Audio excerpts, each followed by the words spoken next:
Hello दोस्तों, कैसे हैं आप सब। उम्मीद करता हूँ बहुत अच्छे होंगे।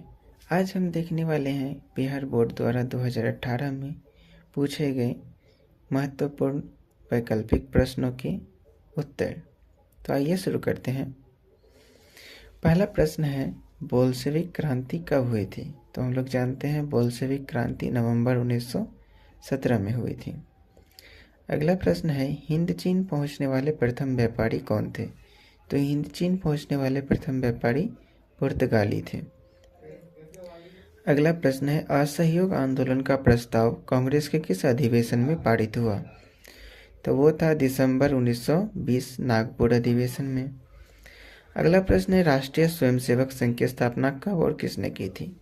1925 ईस्वी में KB हेडगेवार ने की थी। अगला प्रश्न है, इंग्लैंड के सभी स्त्री एवं पुरुषों को वयस्क मताधिकार कब प्रदान हुआ। तो इसका आंसर होगा 1918 ईस्वी में। यहाँ पे टाइपिंग मिस्टेक है, 1918 में। अगला प्रश्न है, कौन सा सामाजिक वर्ग बुद्धिजीवी वर्ग के रूप में उभर कर आया। तो वो था मध्यम वर्ग।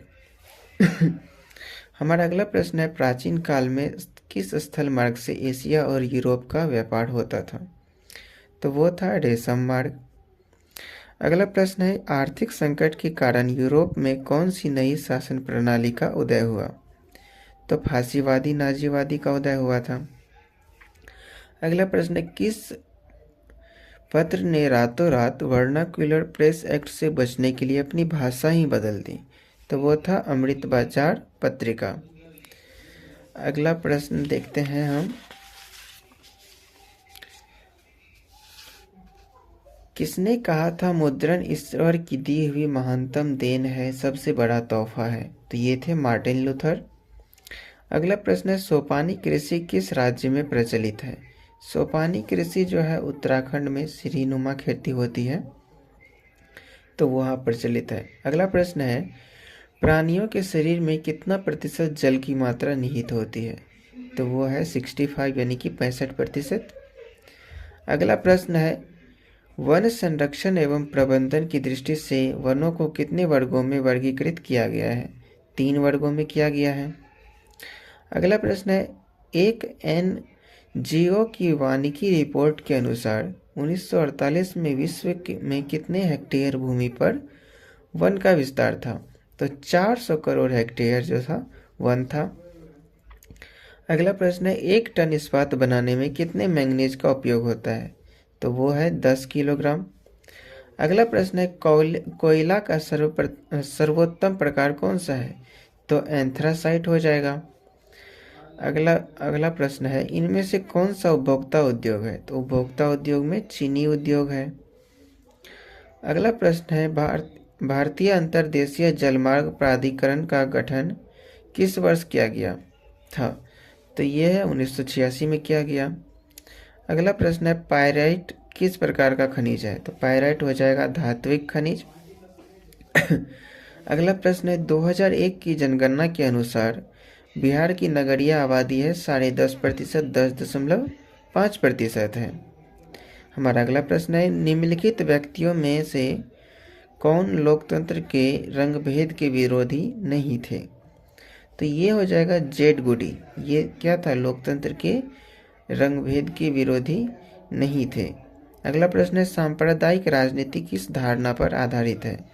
एक धर्म दूसरे धर्म से श्रेष्ठ है, इस धारणा पर आधारित है। अगला प्रश्न है, संघ सरकार का एक उदाहरण है। तो इनमें से हो जाएगा अमेरिका जो है, इसका उदाहरण है संघ सरकार का। अगला प्रश्न है, भारतीय लोकतंत्र में सत्ता के विरुद्ध जन आक्रोश किस दशक में प्रारंभ हुआ। 1970 के दशक में हुआ था जन आक्रोश प्रारंभ। अगला प्रश्न है, चिपको आंदोलन निम्नलिखित में से किससे संबंधित है। तो पेड़ को बचाने से संबंधित है। ताड़ी विरोधी आंदोलन निम्नलिखित में से किस प्रांत में शुरू किया गया। आंध्र प्रदेश में शुरू किया गया था। नेक्स्ट क्वेश्चन है, राजनीतिक दलों की नींव सर्वप्रथम किस देश में पड़ी। तो ये संयुक्त राज्य अमेरिका में पड़ा था।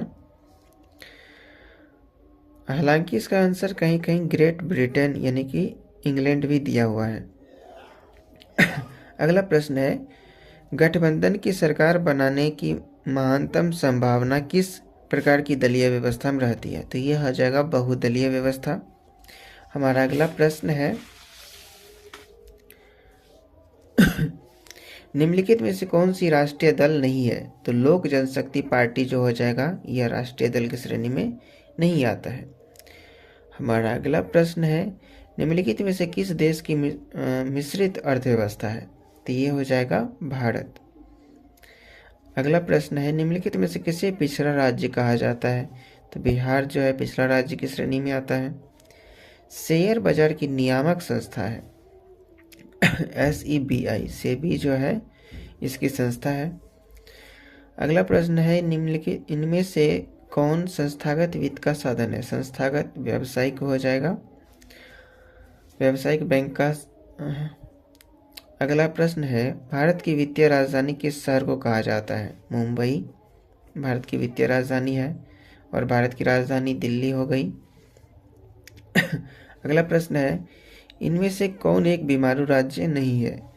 कर्नाटक जो है बीमारू राज्य की श्रेणी में नहीं आता है। अगला प्रश्न है वैश्वीकरण के मुख्य कितने अंग हैं? तो वैश्वीकरण के 5 अंग होते हैं। अगला प्रश्न है हमारा भारत में उपभोक्ता संरक्षण अधिनियम की घोषणा कब हुई थी? 1986 में। अगला प्रश्न है स्वर्णाभूषणों की परिशुद्धता को सुनिश्चित करने के लिए किस मान्यता प्राप्त चिन्ह का होना आवश्यक है? तो हॉलमार्क का होना जरूरी होता है। अगला प्रश्न है नदियों में बाढ़ आने का प्रमुख कारण क्या है? तो जल की अधिकता के कारण नदियों में बाढ़ आ जाती है। हमारा अगला प्रश्न है भूकंप संभावित क्षेत्रों में भवनों की आकृति कैसी होनी चाहिए? तो यहाँ पे आयताकार भवन होने चाहिए। ठीक है, धन्यवाद। मिलते हैं नेक्स्ट वीडियो में।